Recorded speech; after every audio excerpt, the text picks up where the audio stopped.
সেদিন হুট করে চলে গেলাম চট্টগ্রাম বিশ্ববিদ্যালয়ে।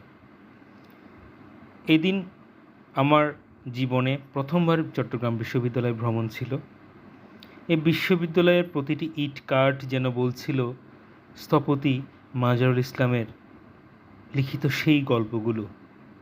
তিনিই ছিলেন এই ভবনের স্থাপত্য শিল্পী এবং এই ভবনটির পুরো এরিয়াটিকে তিনি সেভাবেই ডিজাইন করেছিলেন যেভাবে করে তিনি স্বপ্ন দেখেছিলেন এর করিডোরগুলো কেমন হবে, কেমন করে ছাত্ররা হেঁটে যাবে, কীভাবে গল্প করবে, কীভাবে আলো পড়বে, ছায়া পড়বে, সব কিছু তিনি স্বপ্নে দেখেছিলেন।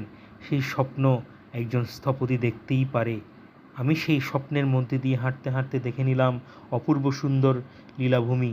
সেই সৌন্দর্যের লীলাভূমি চট্টগ্রাম বিশ্ববিদ্যালয়ের করিডোরগুলো আমাকে এক স্বপ্নালু পথে পাড়ি দিয়ে নিয়ে গেল।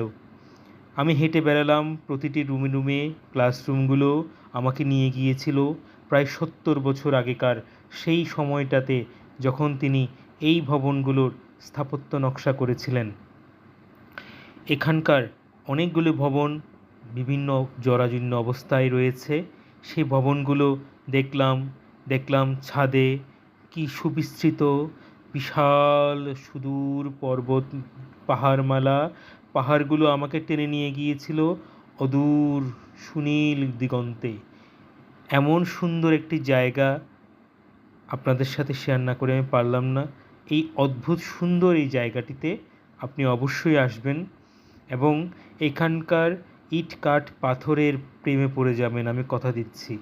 এই অদ্ভুত সুন্দর জায়গাটিতে লেখা আছে শত শত কোটি কোটি ছাত্রছাত্রীর স্বপ্ন, যারা পরবর্তীতে বাংলাদেশে হাল ধরেছে।